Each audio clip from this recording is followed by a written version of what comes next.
Hello guys, I'm back with another video. So the game is currently in maintenance for the preseason 4 patch, so I thought I would go over the augments. They've been revealed all today. Their numbers are out, so we're actually able to see exactly how powerful they're going to be. And I'm basically here to explain to you what they're doing, what characters are going to utilize which, and this might help you to make an informed decision on which augment you should be picking for your main as soon as the game come back live. So how does augments work? They're basically runes from League of Legends. You have three different categories. You have Havoc, your damage category, Fortification is your defense 3, and Support is your support 3. Um, so you will be able to choose one core augment in one category. Also, you'll be able to choose two sub-augment from that same category, and you also be able to choose two sub-augment from one of the other categories. So you're gonna have a total of 5 augments. So I'm gonna start with the first category, Havoc, your damage focus category. The first one is Frailty Inflection. Your third basic attack or skill against the same test subject within 3 seconds is going to deal true damage and reduce their defense by your level times 0.6 for 4 seconds. It's on a 30 seconds cooldown. Multi-hit effects only grant 1 stack, meaning you cannot get Frailty Inflection procced instantly with Jukai R, Ava R. Those type of champions, I assume it's the same for bleeds. They won't be giving you multiple stacks. So Frailty Inflection is the weaker of the 3 Havoc augments. I think characters like Nadine might use it because Frenzy is gated by your weapon skill, and you cannot really use Nadine crossbow or bow active in the middle of a fight. This might not be the best play, so those characters might go for Frailty Inflection. Jukai might run it. Overall, it's decent, but I think it's not a clear cut for any character. Our second option is Frenzy. I think Frenzy is a great augment, so you're gonna gain attack power and attack speed for 6 seconds after you use your weapon skill. But you're gonna take 10% more damage taken. The 10% more damage taken actually doesn't matter at all if you think really about how you're gonna use Frenzy. You're going to be using it when you want to one-shot someone, when you want to go in. You're going to be the aggressor. The person is probably going to be running away from you, try to make Frenzy buff timeout. So you're not going to be actually feeling the drawback of the 10% increased damage at all most of the time. And the attack speed you get out of this is absolutely massive. Most of the time you're going to be looking at 70 to 80% attack speed. And since this is gated by your weapon skill, like I was saying earlier, Nadine is probably not going to be able to utilize this too well, but if you think about characters like Rapier Fiora, Rapier Chiara, Dual Sword Yuki, Dual Sword Camilo, maybe even Catty, if she daggers first and starts autoing you, and you know she scales very well with attack power, even Adela could use this very well. So Frenzy is a really great augment if you're looking to get some big bursts of damage after using your weapon skill. So Vampiric Bloodline. Vampiric Bloodline is actually, I think, a very, very good augment. Damaging a test subject with a skill grants you 7% Omni Siphon. Omni Siphon is stackable up to 4 times, so you're going to be at a total of 28% Omni Siphon, which is a huge amount. I don't think there's any way to reach that number with items right now in the game.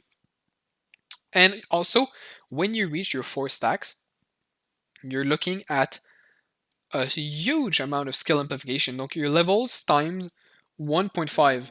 So I would actually recommend taking Vampiric Bloodline if you're any kind of mages who likes to fight a lot and be in there. So think about Cecella, Adela, maybe even Lennox could use this. This is, I think, going to be the prime mage augment, so I would recommend if you're playing any of those, even maybe AO with pistol or sniper could use this. I think pistol more than sniper, obviously, so this is a very, very good augment. Now we get into the sub-augments from the Havoc category. The first one we have is Stopping Power. Stopping power grants you 3% armor penetration. It's not that great. It's a 2 to 5% damage increase at best. It's not the best. I would not recommend taking Stopping Power. Dismantle Goliath. You gain extra damage when people have more HP than you. Unfortunately, HP is getting nerfed across the board this preseason. All the HP items are getting cut in half almost. So honestly, you will almost never reach the full 12% extra damage, except maybe, of course, if you're playing against a Jukai. But otherwise, it is a decent augment, but you're never gonna get its full power. It's kind of getting hit as soon as it's releasing because of the HP nerf. Vengeance. Now Vengeance is the best sub-augment in the Havoc category. You deal 10% more damage in safe zones after the final restricted areas are activated. So when those two zones pop in solos, or also the last zones in squad or duos, you get just flat 10% damage. That is incredible. It's super, it's a actually meaningful amount of damage, and when you get to high tiers and you're able to consistently get to that final area, either by ratting or by snowballing your game, you're just gonna get flat 10% damage. And also, every single character who doesn't have Vengeance in the last circle is gonna be at a disadvantage. So I would recommend taking Vengeance if you're going to Havoc tree for sure. It is the best one you're gonna get here. Spirit Calling, restore 10% of your damage dealt as SP. It's not the greatest one. It's gonna be maybe utilized by characters like Soichi, Emma, and Lennox, who are very, very SP reliant, but otherwise you will not be running this on almost any characters. Quench. Deal 25% more damage to animals and androids, and heal them for 20% of the damage dealt to them. So some people might think this is a Nadine augment. Nadine doesn't need to be farming faster, honestly. I think the only people who will be running them is glove characters. They want to guarantee their alpha kill. They want to get their Mitchell glove as soon as possible. So I think Leon, Jean, Lead Island will be running this. Otherwise, I think the only reason why you'd be running this is because you need to take 2 from that category. And looking at the 5 total, it might be the second best. The other ones are not great. There's Vengeance, who is very good. The 3 others are not that good. So you might just take Quench because you have no other options in the Havoc category. So now we get into the Fortification tree. This is going to be your defense-oriented augments. So the first one, Diamond Shard, is super good. I think it's the singular best augment, in the core category. So after you immobilize an enemy, your defense increased by 20 plus your levels times 5. So it's a huge amount even in the early game when you stun someone or you CC them. After 4 seconds, you're going to deal your level times 12 in skill damage around you. So that's about 100 to 220 damage for free you get after a CC.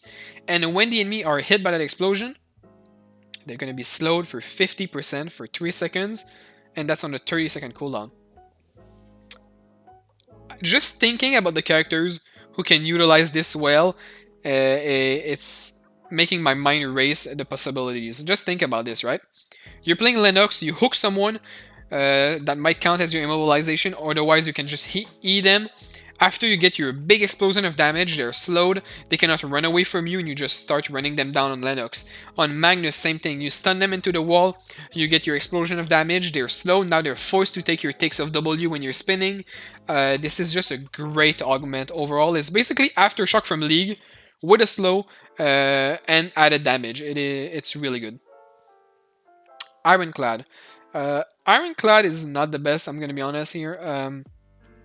It's a skill that's going to give you tenacity and damage reduction when you use your weapon skill. Unfortunately, there's not that many weapon skill where you can utilize the defense reduction and the tenacity really well. You cannot really bat active in the middle of nowhere to gain your tenacity when chasing someone. Same thing with, let's say, whip. If you're in trouble, you're not going to whip the guy closer to you to gain this, right?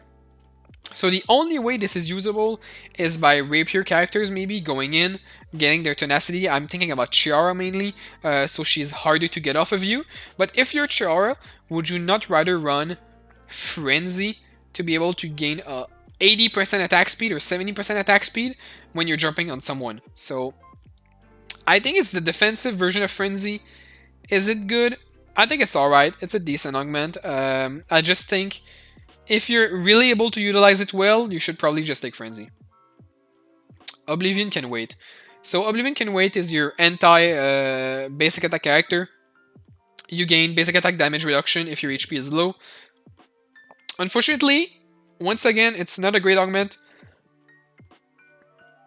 And the main reason why it's not a great augment is because you need to be at 10% HP or lower to get your full value out of it. It's probably kicking in a little too late. Also, auto-attack characters are not prominent in the meta right now. They might come back because HP is getting nerfed all around. So we might see a rise in ENAD characters such as Rosie, Rio, Luke, Hart. These might take over the meta. I'm doubtful as of right now. I think the only way you will be ever taking this augment is if you're in the lobby, you see a lot of attack characters, auto-attack characters, and you're like, okay, I need this rune to counter them. It is going to be a situational augment, otherwise I don't think it's going to be the primary option for any character in the game.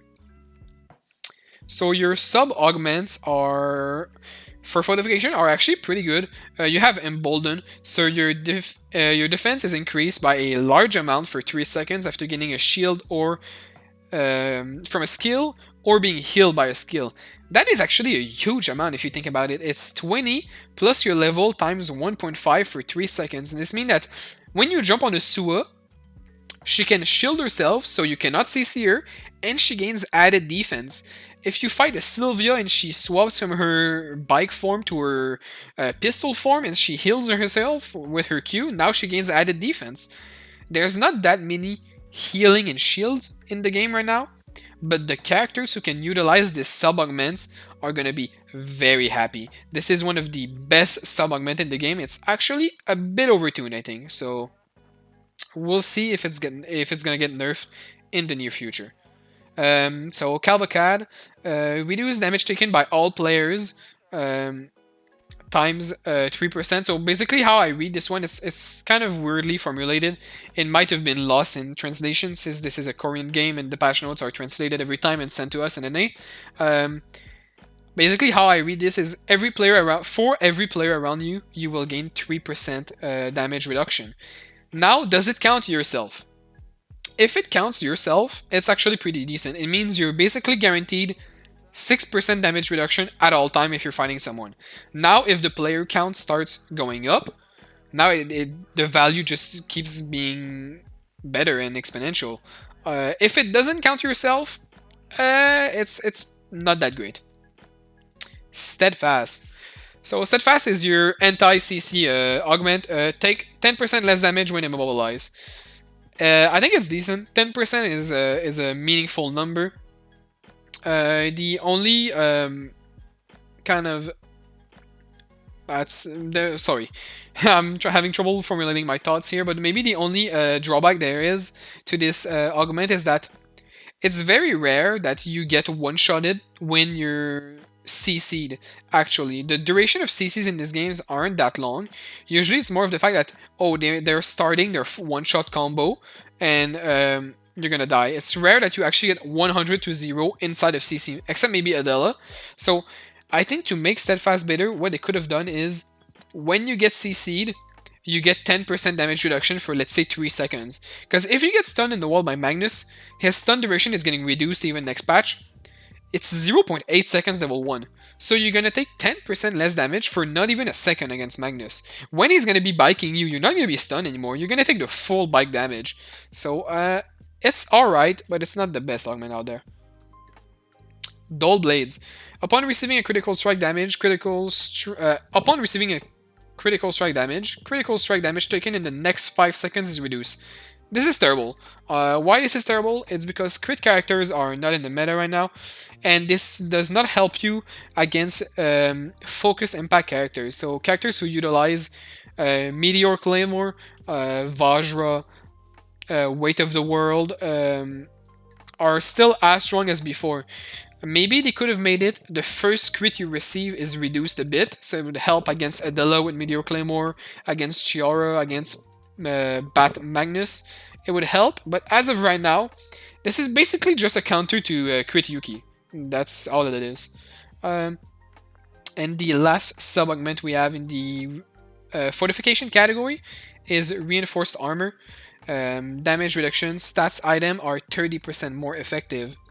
So damage reduction stats is not just defense. You're not getting a free 30% defense here. This is, for example, on Amazoness armor, there's 18% skill damage reduction. Now that 18% is going to be affected by your 30% from reinforced armor. So your 18% is going to go up to 23, for example. So this is where this item affects. Is it good? There's not a lot of items, unfortunately, who have a damage reduction stats on them, and if there's multiple items, but you're never going to be building more than one in your kit. Sometimes you have battle suit, sometimes you have the Amazoness armor, there's some on Rocker's jacket, a lot of chests have that stats, but overall in your build you don't have multiple items that are going to be affected by this. So unfortunately I don't think we're going to see reinforced armor being played very much. Now we enter the support category. The support category is, I'm gonna be honest, it's kinda yikes. There's not a lot of good in there. First one is healing factor. Basically, your heal and shields are better. They also give attack power and immunization to healing reduction effects for your teammates and allies. Unfortunately, like I said earlier, there's just not a lot of heal and shields in the game. This is a very duo and squad oriented augment, but unfortunately I don't think anyone's going to be willing to lose the power from the two previous categories of augments to get that healing empowered. The healing drone is another pretty weak core augment. If you use your ultimate, you're going to be summoning a healing drone that follows you for 5 seconds. The drone actually heals for a decent amount. The problem is that you need to use your ultimate. So let's think about when are you actually going to be able to use that. So this is clearly a team mode focused augment. Maybe when you go in, you take a quick fight later in the stage of the game, you realize you're maybe losing, the other team doesn't want to commit, you back out, you heal yourself and you go back in.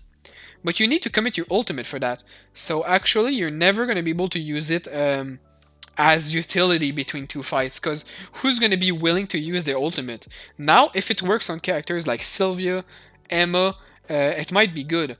Now, me and my friend thought about this.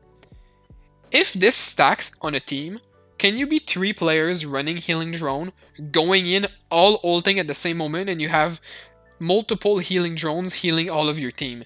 Now, if that's a possibility, it might be the best augment in squad.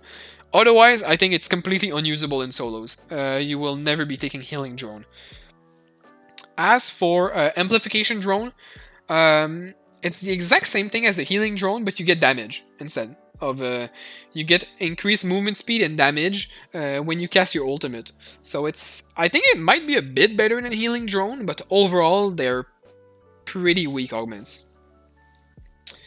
Torn Shackle. So Torn Shackle is basically the opposite of Steadfast. This is to do more damage to targets who are immobilized. So this is probably going to be synergizing well, very well, with Diamond Shard.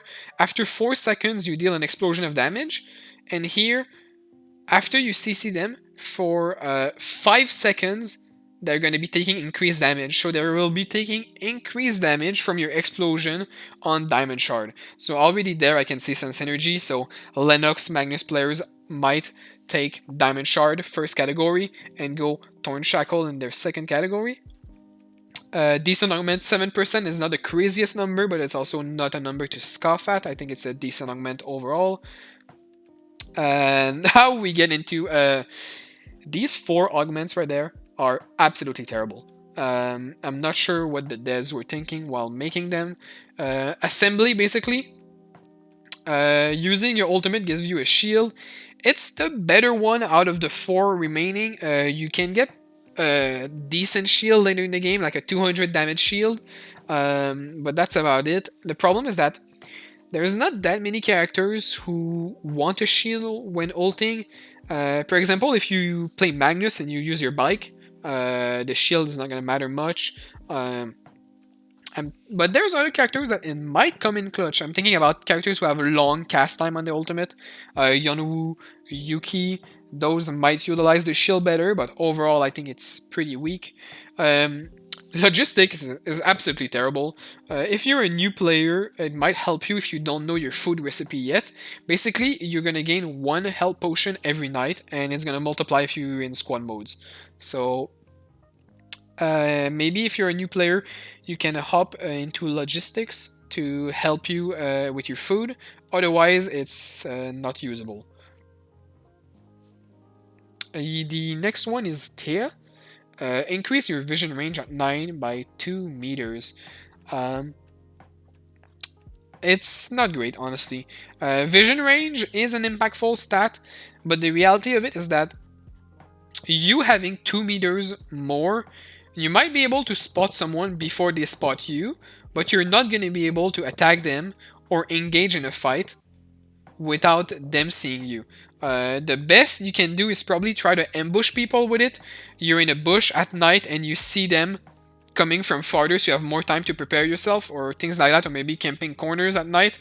But otherwise, I would not recommend taking vision range. And Urban Warfare.